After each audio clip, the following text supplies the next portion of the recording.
ये मामला है तिरुपति मंदिर से जुड़ा हुआ। और मामला क्या है कि वहां जो प्रसाद में लड्डू मिलता है, क्या उसके अंदर जानवर की चर्बी मिलाई जाती है। सोच के आप देखेंगे तो मतलब मन व्यथित हो जाता है, ऐसी खबर है। और जो लोग आस्थावान लोग हैं वो तो आप इमेजिन ही कर सकते हैं कि आखिर इससे वो कितने आहत हुए होंगे। अब इस बात की पहले तो इस बात को सामने रखा था आंध्र प्रदेश के चीफ मिनिस्टर चंद्रबाबू नायडू ने। जब उन्होंने ये बात कही तो आरोप लगा कि भाई इस बात के प्रमाण इनको देने चाहिए, ये तो चीफ मिनिस्टर हैं, ऐसे आरोप लगा के भाग जाना, वो भी ऐसा आरोप लगाना जो करोड़ों लोगों की आस्था से जुड़ा हुआ हो, उनको इस बात की पुष्टि किसी तरीके से करनी चाहिए, नहीं तो फिर उनको अपनी बात वापस लेनी चाहिए, माफी मांगनी चाहिए। इसके बाद चंद्रबाबू नायडू की सरकार ने इसकी जो लैब रिपोर्ट है इस बात की पुष्टि करने वाली, वो लैब रिपोर्ट सामने रख दी। अब वो लैब रिपोर्ट क्या कहती है, वो मेरे भी फोन पर इस वक्त खुली हुई है कि तिरुपति मंदिर में जो प्रसाद का लड्डू मिलता है उसके अंदर एनिमल फैट, जिसमें बीफ का फैट है, इसके अंदर फिश ऑयल है और इसके अंदर लार्ड है। लार्ड मतलब होता है सुअर की चर्बी। ये चीजें इस जो भी सैंपल लिया गया होगा उसके अंदर मिली हुई पाई गई हैं। अब आरोप ये लगाया जा रहा है कि पहले ये जो यहां जो बोर्ड है, देवस्थानम बोर्ड, पहले उसने प्रसाद बनाने के लिए जो कुछ दूध का, जितना भी दूध उसमें लगता है, उसका जो ठेका था वो कर्नाटक के किसी फर्म को या किसी व्यापारी को दिया हुआ था, कंपनी को दिया हुआ था। वहां से अच्छी क्वालिटी का दूध जो है वो आता था। लेकिन उसके बाद जब यहां पर ये और लोग जो हैं इसके अंदर आ गए बोर्ड के अंदर, और ये टीडीपी के लोग ये कह रहे हैं कि जगनमोहन की सरकार में जगनमोहन रेड्डी जब चीफ मिनिस्टर थे, उन्होंने अपने 2 चाचाओं को इस बोर्ड में लगा दिया था। वो इस बोर्ड के अध्यक्ष बन गए थे, वाईएसआरसीपी के नेता थे। उन्होंने ठेका दे दिया दिल्ली की किसी कंपनी को, और वहां से जो दूध सप्लाई होने लगा, दूध तो आसपास से आता हुआ, कंपनी दिल्ली की थी, वो मिलावटी दूध था और उसी का सैंपल लिया गया है। और वो सैंपल में पाया गया कि जो प्रसाद बनाया गया इसके अंदर सुअर की चर्बी, बीफ की चर्बी और फिश ऑयल, ये सारी चीज़ें इसके अंदर मिली गई। लोग अपने घरों में प्रसाद लेकर के आते हैं, बांटते हैं, मंदिरों में रखते हैं इस प्रसाद को, और सोचिए वहाँ पर ये काम हुआ। करोड़ों करोड़ भक्त हैं बालाजी के पूरी दुनिया के अंदर। जब से ये खबर आई है पूरे देश में एक किस्म से आस्थावान लोगों में हड़कंप है, और इसमें फिर नेताओं ने अपने अपने फर्ज निभाए। बीजेपी की तरफ से जेपी नड्डा साहब बोल रहे हैं इस पर, गिरिराज सिंह केंद्रीय मंत्री हैं, वो भी इस पर बोले हैं। अब जो वाईएसआरसीपी के नेता थे, खासकर वो जो मैंने आपको बताया पूर्व मुख्यमंत्री जगनमोहन रेड्डी के चाचा लोग, वो ये कह रहे हैं कि हम तो कसम खा लेते हैं, हम भगवान की कसम खाकर कहते हैं हमने नहीं किया, आकर के चंद्रबाबू नायडू भी कसम खा करके दिखा दें बालाजी भगवान की कि वो जो कह रहे हैं वो सच है। लेकिन अब तो लैब की रिपोर्ट आ चुकी है। अच्छा, लैब की रिपोर्ट भी भेजी गई है। ये national dairy development board, Gujarat में एक अच्छी मान्यता प्राप्त संस्था है, वहां पर भेजी गई थी, ये सैंपल वहां भेजे गए थे, वहां से ये रिपोर्ट आई है। नड्डा जी की बात आपको सुना रहा हूं। जैसे ही ये खबर मुझे मिली, मैंने चंद्रबाबू नायडू जी से बात की, उनसे मैंने डिटेल उसकी ली है, और मैंने उनको कहा है कि आप तुरंत एक जो आपके पास अवेलेबल रिपोर्ट है वो रिपोर्ट आप मुझे भेज दें। उस रिपोर्ट को मैं एग्जामिन भी करूंगा, स्टेट रेगुलेटर से भी बातचीत करूंगा, उनका क्या कहना है उसको भी जानूंगा। उस जो रिपोर्ट है जिस सोर्स से आई है, उस रिपोर्ट को पूरी तहकीकात करके उसके सारे पहलुओं को ध्यान में रख करके suitable action will be taken accordingly. जो भी कानून के दायरे में और जो भी हमारी नियमावली food safety standards authority of India के तहत आती है, उसके तहत हम इस पर कार्रवाई करेंगे। अब जांच का सीबीआई के जांच के दायरे में आना चाहिए कि कितने रुपए का घी लिया गया, कौन चर्बी का घी क्यों लिया गया, और दूसरा प्रश्न, ये हिंदू धर्म के साथ घोर अत्याचार है।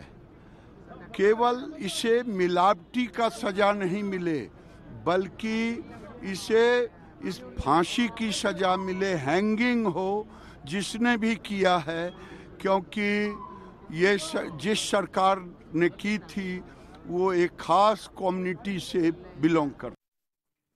मैंने आपको जब बता रहा था खबर, मैंने कहा दूध ये मिलावटी घी का मामला है, लेकिन वो कह रहे हैं ये खास कम्युनिटी के लोग हैं इसके अंदर। गिरिराज जी, मृत्यु दंड मिले। वो जगन मोहन रेड्डी का जिक्र कर रहे हैं खास कम्युनिटी का, कि जगन मोहन रेड्डी क्रिश्चियन है और जगन मोहन रेड्डी ने जिन लोगों को डाला था वो लोग इसमें शामिल थे, उनके चाचा थे। और कहा जा रहा है कि उन लोगों ने, देखिए साल भर में 2800 टन घी लगता है वहां पर लड्डू बनाने के लिए, per day 3.5 lakh kilo Laddu बनते हैं वहां पर क्वांटिटी में, और 2800 टन घी लगता है।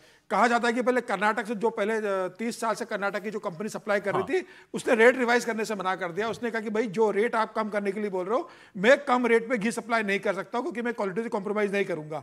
जब उसने सप्लाई करने से मना कर दिया तो फिर तमिलनाडु की डिंडीगल की एक कंपनी है, तमिलनाडु की डिंडीगल की कंपनी है जिसे घी सप्लाई का काम दिया गया, और कहा जाता है कि इसके अंदर जगन मोहन रेड्डी के परिवार का कमीशन था घी सप्लाई के अंदर, पर किलो में इनको कमीशन जा रहा था। तिरुपति के प्रसाद ने भी कमीशन खाई गई। बिल्कुल, जो घी 28 टन 2800 टन घी जो सप्लाई हो रहा था उसमें जगन मोहन रेड्डी के परिवार को कमीशन मिल रहा था, और इसी कारण उस डिंडीगल की कंपनी को दिया गया।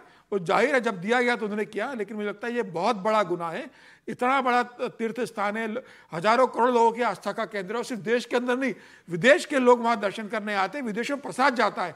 और यही प्रसाद आप राम मंदिर का जब पूजन हो रहा था 1 लाख लड्डू भेजे गए थे, तिरुपति ने भेजे थे।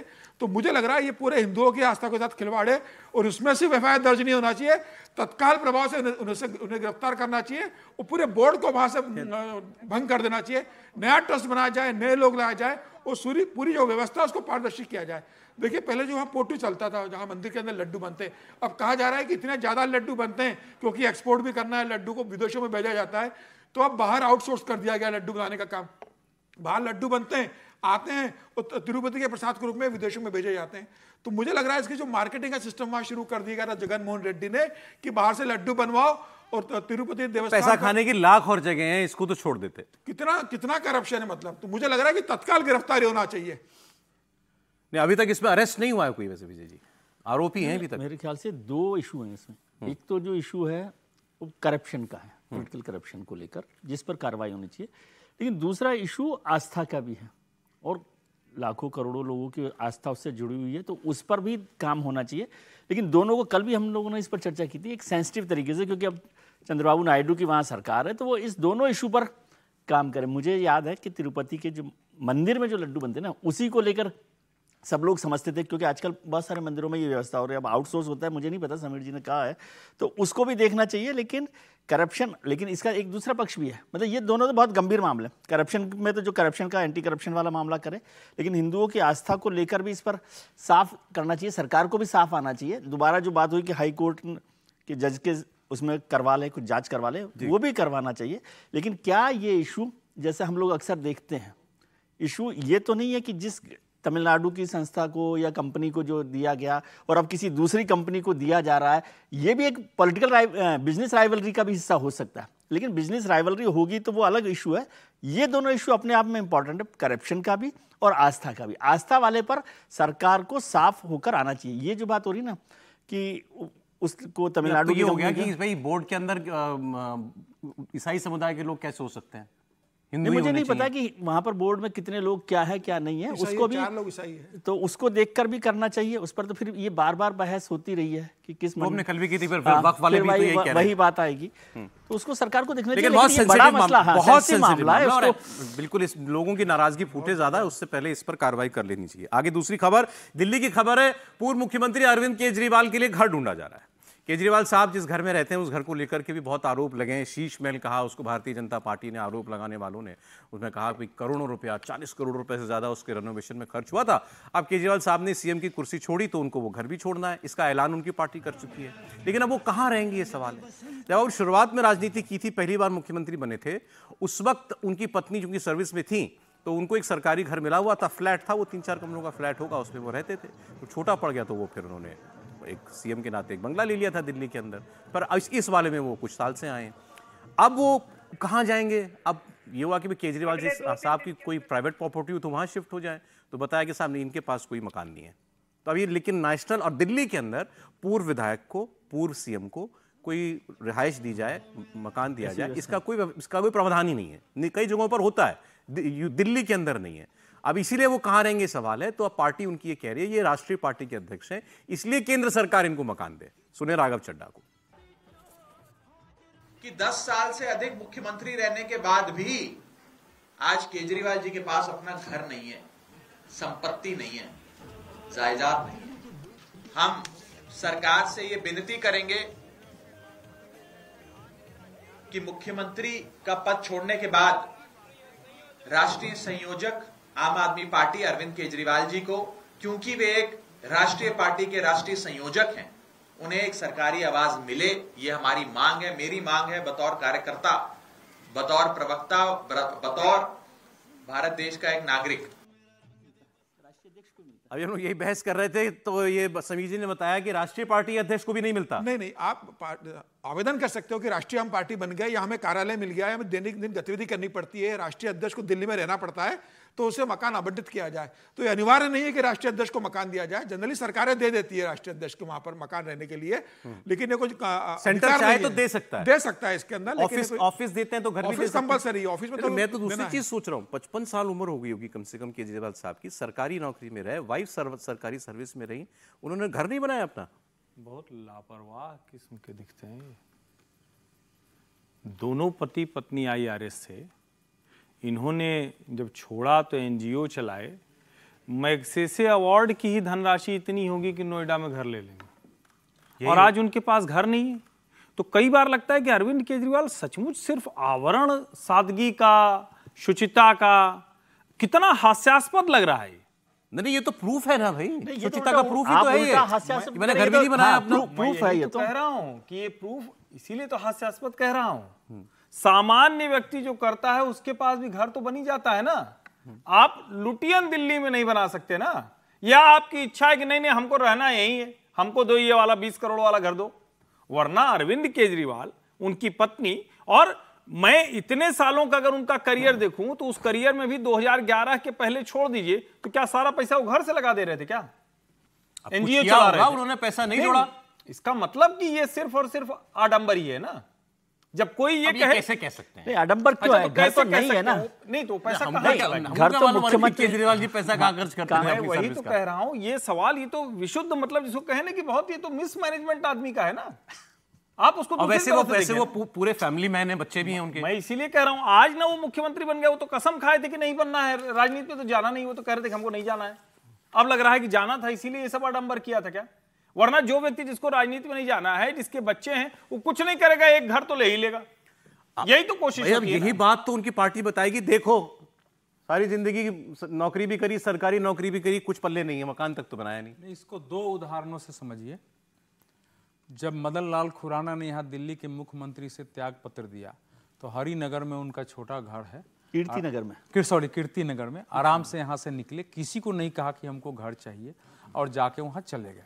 जब साहिब सिंह वर्मा निकले तो हुआ कि उनके लिए तो दिल्ली में कोई घर ही नहीं है, तो उन्होंने गाड़ी छोड़ी, बाहर बस पकड़ा और अपने हाथ में अटैची लिया, तो उनके लोग ही ऐसे तैयार हो गए कि आपके लिए घर की क्या कमी है। और लोगों ने, हालांकि उनका था, लोगों ने उनके लिए घर की व्यवस्था की। तुरंत एक स्कॉर्पियो या कौन उस समय चलता था, गाड़ी खरीद के लाया, और 2-3 दिन के अंदर उनके लोगों ने व्यवस्था कर दी और वो फिर ठीक ठाक से रहने लगे, काम करने लगे थे। इसमें 2 नाम और जोड़ दीजिए जो अभी ताजा हैं, अरुण जेटली जी का और सुषमा स्वराज का भी है। दोनों ने मंत्री पद छोड़ने के बाद और MP का वो छोड़ने के बाद, जेटली साहब तो शायद वो तो रहे ही नहीं सरकारी मकान। दोनों जेटली साहब सरकारी मकान में रहे थे। उनका जो मकान होता था जेटली जी का 9 नंबर, इनको पता है, उसमें बीजेपी के जो होल्टाइमर्स लोग होते थे वो हमेशा उसमें रहे। वो 11 के बगल में 9 अशोका खुद नहीं रहते थे ना, खुद नहीं रहते थे। अशोका जब वो इधर आए, देने वाले तो इनको भी दे देंगे मकान, इनके चाहने वाले इनको भी मकान दे देंगे, बंगला दे देंगे।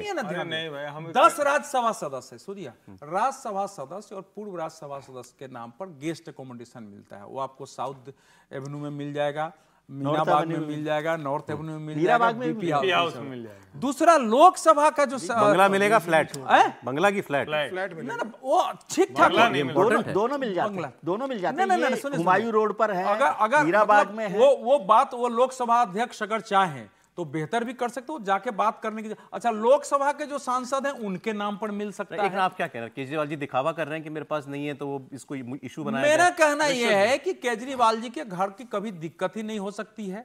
इतने उनके पार्टी में लोग हैं, इतने हैं कि वो निकले और उनके लिए घर और गाड़ी लोग लगा के रखेंगे और ले जाएंगे।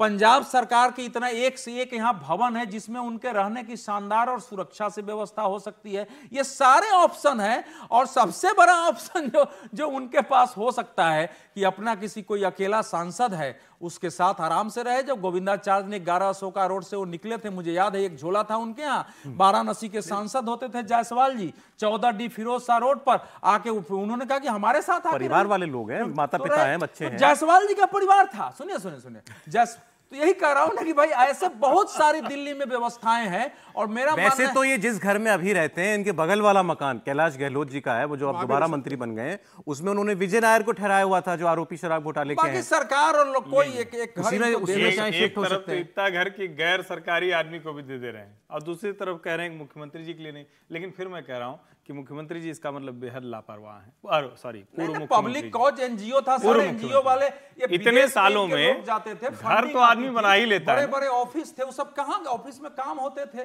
तो सबने अपना बना के रखा है। चलिए खैर, अब देखिए ये सरकार से मांग तो उन्होंने कर ली है पार्टी ने, केंद्र सरकार इनके मकान देती है कि नहीं। सर, महाराज कश्मीर में एक अच्छी खबर आई है। कश्मीर में आपको याद होगा पाकिस्तान ने ये कहा कि 370 रिस्टोर करने के सवाल पर कांग्रेस, नेशनल कांग्रेस और पाकिस्तान तीनों एक पेज पर है। मोदी जी ने इसको मुद्दा बनाया, रैली में बोला कि इनको तो खुद ही बेनकाब पाकिस्तान वालों ने कर दिया है। अब फारूक अब्दुल्ला बोले, वो तो बोले ठीक, महबूबा मुफ्ती भी फारूक अब्दुल्ला और नेशनल कॉन्फ्रेंस के समर्थन में बोली। उन्होंने कहा अगर अब्दुल्ला परिवार ना होता तो आज कश्मीर पाकिस्तान का हिस्सा होता। दोनों की बात सुनिए आप, महबूबा मुफ्ती और फारूक अब्दुल्ला।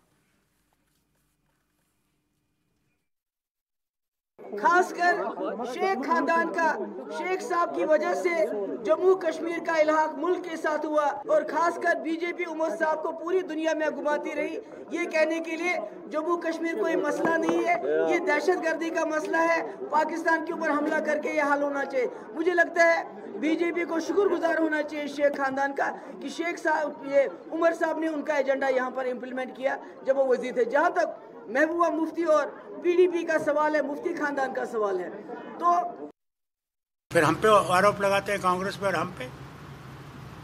शुक्र कीजिए कि नेशनल कॉन्फ्रेंस थी। नेशनल कॉन्फ्रेंस नहीं होती तो हम पाकिस्तान का हिस्सा होते। उसने मेजॉरिटी स्टेट थी, जाते उधर को। उसके भाई साहब, अब इसमें तो मुफ्ती अब्दुल्ला एक हैं अब्दुल्ला परिवार के बचाव में। नहीं, वो तो देखिए, जो प्रधानमंत्री नरेंद्र मोदी कहते हैं, ठेकेदारी समझ लिए क्या इन्होंने। कह रहे हैं कि नेशनल कॉन्फ्रेंस नहीं होती तो हम मेजॉरिटी स्टेट थे, उधर चले जाते। अरे भाई, इनके पिता शेख अब्दुल्ला ने बाकायदा महाराजा हरि सिंह के खिलाफ क्विट कश्मीर मूवमेंट चलाया था। क्या कुछ नहीं किया था इन्होंने? क्या कश्मीर की धरती पर जो हिंदू विरासत वाला, हिंदू संस्कृति वाला, हिंदू परंपरा वाला स्थान था उसको मुस्लिम बहुल हो गया?